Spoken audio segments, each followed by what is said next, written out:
பிஸ்மில்லாஹி வஅலா பரக்கத்தி ரசூலில்லாஹி ஸல்லல்லாஹு அலைஹி வஸல்லம்.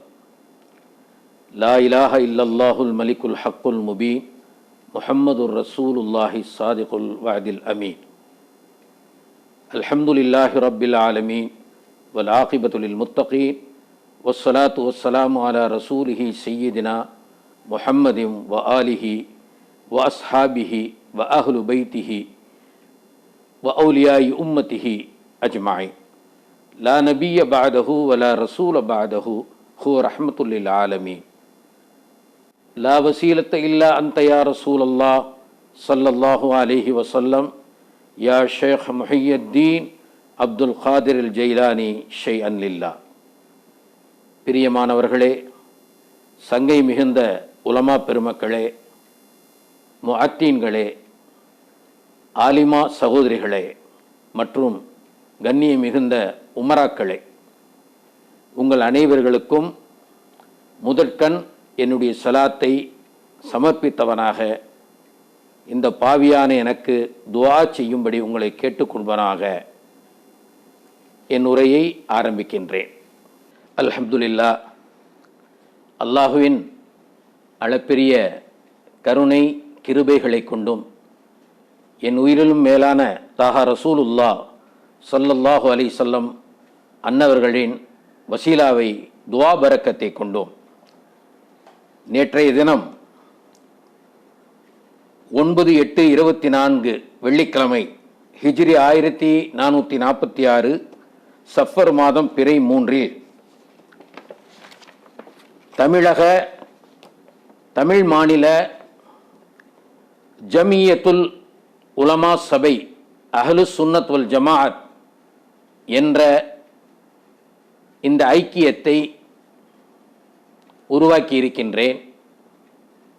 ஈமானிய நெஞ்சங்களுக்காக, சங்கை மிகுந்த உலமா பெருமக்களுக்காக இதை உருவாக்கி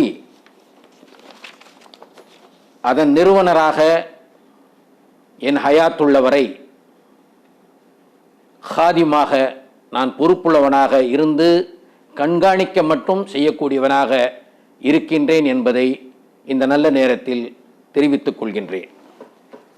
பிரியமானவர்களே, இந்த சபை ஆரம்பிக்கப்பட்டதின் நோக்கம் நீங்கள் தெரிந்து கொள்ள வேண்டும் அல்லவா? பல உலமாக்கள் என்னை அலைபேசியிலும் நேரடியாகவும் வந்து கேட்டதற்கிணங்க இந்த பதிவை நான் பதிவு செய்கின்றேன்.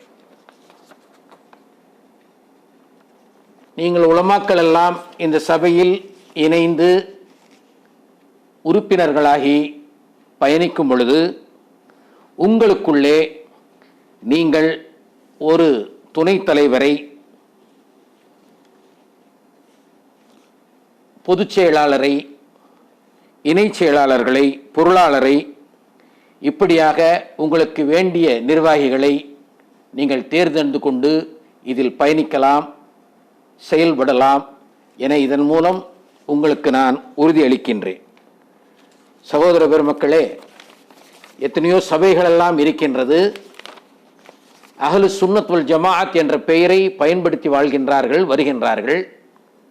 ஆனால் இன்று அஹ்லுஸ் சுன்னாவின் அகீதா ஒரு மிகப்பெரிய சவாலாக இந்த சமூகத்தின் முன் நிற்கின்றது என்று சொன்னால் அது மிகையான சொல்லாக இருக்காது. நீங்களெல்லாம் அறிவீர்கள். சமீபத்தில் இஸ்திஹாசாவை பற்றி திருச்சியிலே அஹ்லுஸ் சுன்னத் வல் ஜமாஅத் என்று சொல்லக்கூடிய உலமா சபை என்று சொல்லக்கூடிய சில உலமாக்கள் என்னென்னெல்லாம் செய்தார்கள், பேசினார்கள், நீங்கள் அறிவீர்கள். அகீதாவுடைய மாற்று கருத்துடைய ஜாலிம்களாக இருக்கக்கூடிய பல இயக்கங்களை பெயரளவில் வைத்திருக்கக்கூடிய சில ஈமானிய துரோகிகள் அல்லாஹுவே செய்கின்ற இபாதத், அவனுடைய மலக்குமார்களோடு சேர்ந்து செய்கின்ற இபாதத், ஒவ்வொரு முஃமின்களையும் குர்ஆன் மூலம் ஆணையிட்டு தூண்டுகின்ற இபாதத், ஸலவாத்தும் சலாமும் அன்னல் நபியின் மீது, அந்த இபாதத்தை தாறுமாறாக, தரக்குறைவாக, அது தவிர்க்கக்கூடியது ஒன்று என்று பேசுகின்ற அளவுக்கு இன்று வளர்ந்து நிற்கின்றார்கள் என்றால் இதற்கு யார் காரணம்? நான் சிந்தித்தவரை, ஆராய்ந்தவரை அவர்கள் நமக்கு எதிரிகள். ஆனால் நம்மிடையே துரோகிகள் இருக்கின்றார்கள். எதிரிகளை சமாளித்து விடலாம், துரோகிகளை ஒன்றும் செய்ய முடியாது. காரணம், வெளிப்படையாக நான் இப்படித்தான் அல்லாஹுவை, அல்லாஹ்வுடைய தூதரை நிந்திப்பேன், சஹாபாக்களை திட்டுவேன், ஹதீஸ்களை மாற்றி அமைப்பேன், சுயநலத்துக்காக சொந்த விஷயங்களுக்காக மார்க்கத்தை வளைத்து திருத்துவேன் என்று பகிரங்கமாக கூறுகின்றார்கள் அவர்கள். ஆனால் நம்மில் சிலரோ, நம் பகுதியில் இருக்கின்ற சிலரோ அஹ்லு சுன்னத் வல் ஜமாஅத் என்ற போர்வையில் அந்த பெயரை வைத்துக்கொண்டு மேடை போட்டு மாநாடுகள் போட்டு குளிர் பிரதேசங்களில் அமர்ந்து கொண்டு அல்லாஹ்வுடைய ஞாபகமே அந்த இடத்தில் வராது. குழு குழுன்னு இருக்கிற இடத்துல எப்படி அல்லாஹ்வுடைய ஞாபகம் வரும்? அந்த இடத்தில் அமர்ந்து கொண்டு இப்படிப்பட்ட பிரச்சனைகள் எல்லாம் பேசி அகீதாவுக்கு ஒரு சவாலாக இருந்து வருகின்றார்கள். உலமாக்களில் ஒரு சிலர், ஒரு கூட்டத்தார் சுயநலவாதிகளாக மாறி எதற்கோ எவர்களுக்கோ அடிமையாகி அதற்கு ஆதரவு தந்து போகின்றார்கள். இதையெல்லாம் களையப்பட வேண்டும், போக்கப்பட வேண்டும். உறுதியான அகீதா நிலைநாட்டப்பட வேண்டும். நல்லோர்களை, சாலிஹீன்களை, சிறத்தன்மையுடைய அஹ்லு சுன்னாக்களை அடையாளம் காண வேண்டும் என்ற நல்ல நோக்கத்தில் இந்த சபையை நான் உருவாக்கி இருக்கின்றேன்.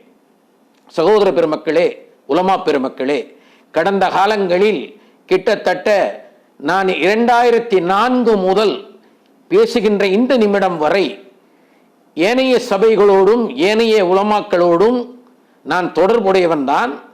ஆனால் அவர்களெல்லாம் அந்த சபையில் நான் இடம் பெற்றுவிடக் கூடாது என்று கண்ணும் கருத்துமாக பார்த்து கொள்பவராக இருக்கின்றார்கள் என்பதோடு மட்டுமல்ல, ஹக்கை, சத்தியத்தை எடுத்து சொல்லும் பொழுது நீங்கள் செய்வது தவறு என்பதை எடுத்து சொன்னால் உடனே தளத்தில் இருந்து நீக்குவது, அவர் உறுப்பினராக ஆகாமல் பார்த்து கொள்ளுங்கள் என்று சொல்வது, அவருடைய பள்ளிக்கு யாரும் தொழுக போகாதீர்கள் என்று தடுப்பது, அல்லாஹ் போதுமானவன், ஓ ஃபவ்விலு அம்ரி இலல்லாஹ், அத்தனையும் அல்லாஹ்விடத்திலே நான் ஒப்புத்து விடுகின்றேன். 1.5 வருடங்களாக அவர்களுக்கு நான் அலைபேசியிலும் எழுத்துப்பூர்வமாக பதிவு தபால்களிலும் நான் சில விளக்கங்கள் கேட்டு சில விஷயங்களை, சில தவறுகளை சுட்டிக்காட்டி பொறுப்புள்ள அவர்கள் இதுவரை எனக்கு பதில் சொல்லவில்லை. என்னை தெரியாதவர்கள் அல்ல, அவர்களை தெரியாதவனும் நான் அல்ல. நீங்கள் புரிந்து கொள்ள வேண்டும், தெரிந்து கொள்ள வேண்டும். காலப்போக்கில் இப்படி ஒவ்வொரு பிரச்சனையும் வளர்ந்து கொண்டு வருகின்ற காரணத்தினால் இவர்கள் பதவி சுகத்தை, மோகத்தை அனுபவித்து எல்லா ஈமானுடைய விஷயங்களையும் இவர்கள் நிந்திக்கின்ற காரணத்தினால் அல்லது குறைபாடு செய்கின்ற காரணத்தினால் இப்படிப்பட்ட ஒரு உலமா சபை நமக்கு தேவை என்ற நன்னோக்கில் சட்ட ஆலோசனைகள் செய்து பெரியோர்கள் நல்லோர்களிடம் மஷூரா செய்து நான் இந்த சபையை உருவாக்கி இருக்கின்றேன். இதன் முக்கிய நோக்கம் அஹ்லு சுன்னாவின் அகீதாவை நிலைநாட்டுவது, அதை கொச்சைப்படுத்துவர்கள் மத்தியிலே உறுதியாக, மிக உறுதியாக எதிர்த்து நின்று விளக்கம் அளிப்பதோடு அதற்காக குரல் கொடுத்து செயல் வடிவில் இறங்குவது. அப்படிப்பட்ட நல்ல உலமாக்கள் 100% அஹ்லு சுன்னாவுடைய உலமாக்கள் நமக்கு இன்றைய காலகட்டத்தில் தேவை என்பதை உணர்ந்து இந்த முடிவை நான் மேற்கொண்டிருக்கின்றேன். பிரியமானவர்களே, அதற்கு அடுத்தபடியாக எத்தனையோ விஷயங்கள் நாம் பேசலாம். இந்த பதிவிலே சுருக்கமாகத்தான் பேசியாக வேண்டும். நீங்கள் என்னை நேரடியாக தொடர்பு கொண்டு அந்த பைலா சட்டத்திட்டங்களை நீங்கள் படித்தீர்களேயானால் இத்தகைய சட்டத்திட்டங்களை வேறு யாராவது உங்களுக்கு உருவாக்கி தந்திருக்கின்றார்களா என்பதை நீங்கள் எங்களுக்கு சொல்லலாம். அப்படி இல்லை என்றால் இதை நீங்கள் ஏற்புடையதாக இருக்கும் என்று கருதினால், உங்களுடைய ஈமான் அப்படி சொன்னால் நீங்கள் இதை ஏற்றுக்கொண்டு இதில் பயணிக்கலாம். இப்படி பல விஷயங்கள் இதில் அடங்கக்கூடியதாக இருக்கின்றது. உலமாக்களுக்கு எத்தனையோ பிரச்சனைகள் இருக்கின்றது. குறிப்பாக காலம் சென்ற இந்த தீனுக்காக பாடுபட்ட உலமாக்கள், தம்மை தியாகம் செய்த உலமாக்கள் எல்லோரும் மறக்கடிக்கப்பட்டு மறுக்கப்பட்டு வருகின்றார்கள். அவர்களுடைய குடும்பங்கள் அவர்களுடைய மறைவுக்கு பிறகு எத்தீமான பிள்ளைகள், விதவியான மனைவிமார்கள் எல்லாம் நிற்கதியாய் நிற்கின்றார்கள். எத்தனையோ விஷயங்கள் என்னுடைய பார்வைக்கும் என்னுடைய அறக்கட்டளைக்கும் வந்து கொண்டிருக்கின்றது. செயல்பாடுகளில் நாங்கள் அல்லாஹ்வுடைய கிருபையால் இருந்து கொண்டிருக்கிறோம். எங்களுக்கு ஒன்றும் போட்டோ விளம்பரங்கள் தேவையில்லை. விஷயத்தை சொல்ல வருகின்றேன், ஹக்கை மட்டும் உங்களிடத்தில் பேசுகின்றேன். உலமாக்கள் சந்தாதாரர்களாக இல்லை, அவர்கள் சந்தா கட்டுவதில்லை என்பதற்காக வேண்டி அவர்களுக்கு நலத்திட்ட உதவிகள் மறுக்கப்படுகின்றது. இப்படிப்பட்ட பல விஷயங்கள். ஆக உலமாக்களுடைய நலன்களை கருதி அவர்களுடைய ஹயாத்துள்ள போதும் அவர்கள் மரணித்த பிறகும் இன்ஷா அல்லாஹ் அவர்களுடைய குடும்பங்களுக்கும் கல்வி, அடிப்படை பொருளாதார உதவி போன்றவைகளை நாங்கள் ஒரு திட்டமாக வகுத்து இந்த பைலாவிலே இடம்பெறச் செய்து நீயத்து வைத்திருக்கின்றோம். இன்ஷா அல்லாஹ் அதை நடைமுறைத்த அல்லாஹ் துணை செய்வான், நடைமுறைப்படுத்த அல்லாஹ் துணை செய்வான். நீங்களும் துஆ செய்து கொள்ள வேண்டியவர்களாக இருக்கின்றீர்கள் என்பதை மறந்துவிடக்கூடாது. ஆக என்னை தொடர்பு கொண்டு நீங்கள் இந்த உலமா சபை எதற்கு உருவாக்கப்பட்டிருக்கின்றது, என்ன நோக்கங்கள் என்பதை படித்து ஒவ்வொருவருக்கும் நான் இதை போஸ்டில் அனுப்புவதோ மற்றவைகளில் நீண்ட பதிப்பை போட்டு வாட்ஸ்அப்லேயோ ஃபேஸ்புக் முகநூலிலோ அனுப்புவது இயலாத காரியம் என்பதால் என்னுடைய ஏற்கனவே நான் வாட்ஸ்அப்பில் ஃபேஸ்புக்கில் அனுப்பித்த செய்திகளை இப்பொழுது நான் உங்களோடு பேசுகின்ற இந்த செய்தியை நீங்கள் தெரிந்து உணர்ந்து அறிந்து நீங்கள் என்னுடைய நேரடியாக தொடர்பு கொண்டு இந்த பைலாஸ்களை படித்து சட்டத்திட்டங்களை படித்து ஏற்புடையதாக இருக்கின்றதா இல்லை இல்லை என்ன இதில் சேர்க்க வேண்டும், எதை நீக்க வேண்டும் என்ற நல்ல ஆலோசனைகளை அறிவுரைகளை துஆக்களை நீங்கள் கொடுக்க வேண்டும் என்று விரும்புகின்றேன். நீங்கள் ஒவ்வொருவரும் இதில் பயணிக்க வேண்டும் என்று ஆசை கொள்கின்றேன். அல்லாஹ்விடத்திலே முறையீடு செய்து வைத்திருக்கின்றேன். பிரியமானவர்களே, இளம் உலமாக்கள் நம் காலத்திற்கு தேவையானவர்கள். அவர்களை கொண்டு அரசாங்கத்தை சட்டத்திட்டங்களை நாம் சரியான முறையில் எடுக்க வேண்டும் என்பது நிதர்சனமான உண்மை என்பதால் பெரியோர்களும் நிர்வாகத்தில் இருக்க வேண்டும். குறிப்பாக இளம் உலமாக்கள் இடம்பெற வேண்டும். அப்பொழுதுதான் அவர்களுக்கு முன் சென்ற உலமாக்களை பற்றி தெரிய வரும், பெரியோர்களை பற்றி தெரிய வரும், அவர்களுடைய தியாகங்களை பற்றி தெரிய வரும். அர்ப்பணிப்பு என்ற சமூக சேவை, மார்க்க சேவை அவளுக்கு ஒரு படிப்பினையாக அமையும் என்ற நன்னோக்கத்தில் இப்படி நான் சொல்கின்றேன். இப்படிப்பட்ட விஷயங்களை நாம் இந்த சபையிலே இந்த நிர்வாகத்திலே உருவாக்கக்கூடிய வேண்டியவர்களாக இருக்கின்றோம் என்பதை நாம் இந்த நேரத்தில் மறந்துவிடக்கூடாது. சகோதர பெருமக்களே, விருப்பு வெறுப்பு இவைகளையெல்லாம் ஒதுக்கி வைத்துவிட்டு யாரோ எவரோ சொல்கின்றார்கள் சொன்னார்கள் என்ற என் மீதான தனிப்பட்ட குரோதங்களையோ அல்லது தேவையற்ற விரோதங்களையோ களைந்து நீங்களெல்லாம் ஒன்று கூடி இதில் பயணிக்க வேண்டும் என்று கேட்டுக்கொள்கின்றேன். எந்த பதவியும் இதில் எனக்கு தேவையற்றது. நான் ஒரு ஹாதிம், நிறுவனர். நான் ஹயாத்துள்ளவரை இந்த சபைக்கு ஒரு ஹாதிம், கண்காணித்து கொண்டு ஒரு காவலாளியாக அமர்ந்திருப்பேன். பள்ளிவாசலை அல்லாஹ் உருவாக்கச் செய்தான் 2008. 2010 கபரஸ்தானை அல்லாஹ் உருவாக்கச் செய்தான். நீங்கள் சிந்திக்க வேண்டும். 2018 மேலே மதரசாவை அல்லாஹ் உருவாக்கச் செய்தான். நீங்கள் சிந்திக்க வேண்டும். என்ன நோக்கத்திற்காக இதையெல்லாம் நான் செய்திருக்கின்றேன். எனக்கு 5 பிள்ளைகள்.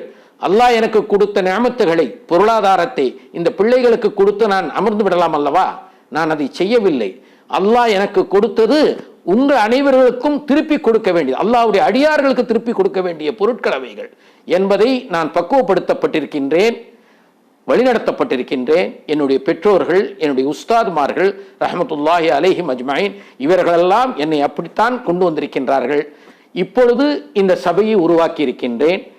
முன்னுதாரணமாக முதல் கட்டமாக இந்த சபைக்குரிய கட்டிடம் கிட்டத்தட்ட 75 லட்சம் ரூபாய்க்கு அதிகமான மதிப்புள்ள சொத்தை அல்லாஹு தஆலாவுக்காக வேண்டி, கண்மணி நாயகம் ஸல்லல்லாஹு அலைஹி வஸல்லம் அவர்களுக்காக வேண்டி நான் வக்ஃப் செய்ய விரும்புகின்றேன். அதை நிச்சயமாக நான் செய்வேன். அதேபோல் ஏற்கனவே நிர்வகிக்கப்பட்டு செயல்பட்டு வந்து கொண்டிருக்கின்ற, பலரால் துன்பங்களுக்கு ஆளாக்கப்பட்டு வந்து கொண்டிருக்கின்ற, குறிப்பாக முஸ்லிம் என்று சொல்லக்கூடிய என்னுடைய சகோதரனால் நான் பாதிக்கப்பட்டிருப்பதாக இதை சொல்கின்றேன். இவர்களால் துன்புறுத்தப்பட்டு வந்து கொண்டிருக்கின்ற அல்லாஹ்வுடைய இல்லமான இந்த இறை இல்லத்தையும் இந்த கபர்ஸ்தானையும் இந்த மதரசாவையும் இந்த சபைக்கு இன்ஷா அல்லாஹ் நான் நிச்சயமாக இதன் நிர்வாகிகளிடம் அர்ப்பணித்து விடுவேன். நானும் எனது தந்தை மறைந்துவிட்ட அல்ஹாஜ் MS முஹம்மது தம்பி மல்ஹரி ரப்பானி வலியுல்லா ரஹ்மத்துல்லாஹி அலைஹி அவர்களும் உபயோகித்த, பேணி வந்த, பாதுகாத்து வந்த கிட்டத்தட்ட 13,000 சொச்ச அற்புத பன்மொழிகளில் கொண்ட நூட்களை, அரபி, பார்சி, உருது, ஆங்கிலம், தமிழ் போன்ற மொழிகளில் கொண்ட அற்புத நூட்களை, அரிய நூட்களை இன்ஷா அல்லாஹு தஆலா இந்த சபைக்கும் அதன் நிர்வாகத்திடமும் இன்னும் ஏனைய ஹக்குகள் அல்லாஹ் என்ன நாடி இருக்கின்றானோ அவைகளையும் இணைத்து இந்த சபைக்கு சமர்ப்பிக்க நான் முடிவு செய்திருக்கின்றேன். என்னுடைய இந்த உயர்ந்த திட்டங்களை என்னை பற்றி நீங்கள் சிந்திக்காமல் என்னுடைய தனிப்பட்ட வாழ்க்கையை சிந்திக்காமல், என்னுடைய தனிப்பட்ட வாழ்க்கையில் எனக்கு என் ஈமானுக்கு தெரிந்து எந்த தவறும் இருப்பதாக, நான் பெரும் பாவி என்று சொல்லக்கூடியவன், எந்த இடத்திலும் என்னுடைய இந்த 60 ஆண்டு காலத்தில் நான் நல்லவன் என்று சொல்வதில்லை. யாரும் அப்படி கேட்டிருக்க மாட்டீர்கள்.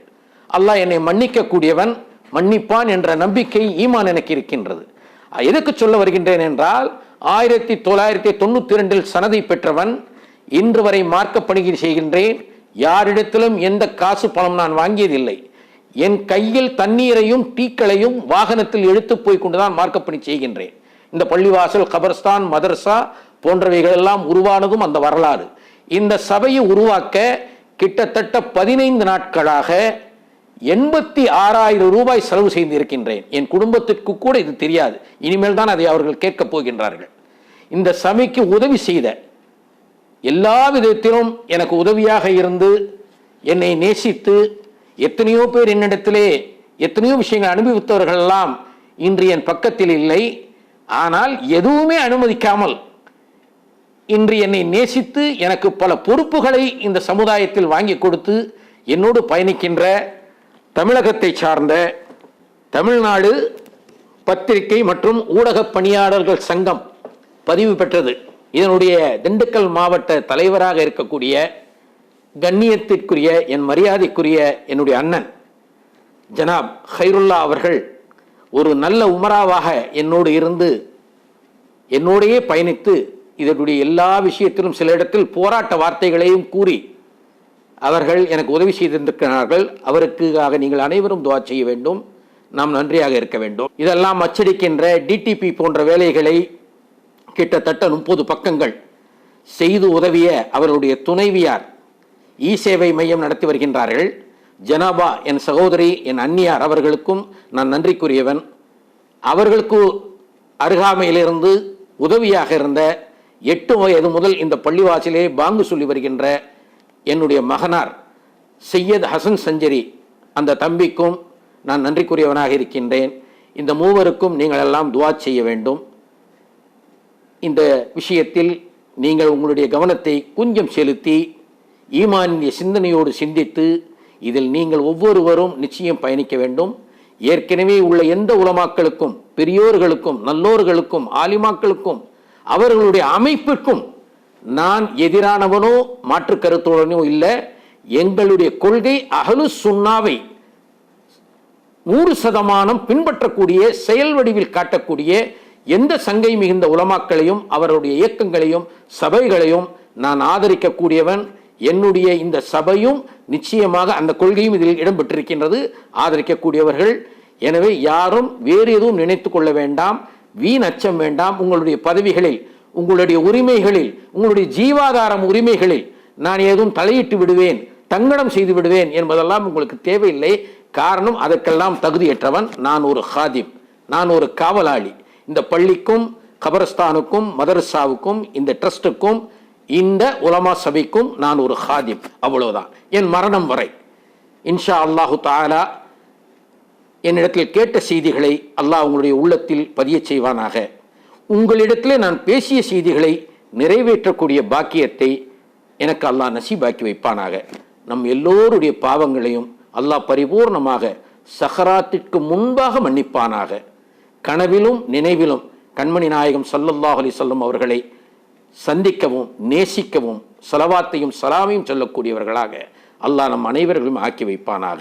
வபில்லாஹி தௌஃபீக் வஹுவல் முஸ்தஆன். வஸ்ஸலாமு அலா மனித்தபஅல் ஹுதா. ஸலாமுன் கௌலம் மிர் ரப்பிர் ரஹீம். அஸ்ஸலாமு அலைக்கும்.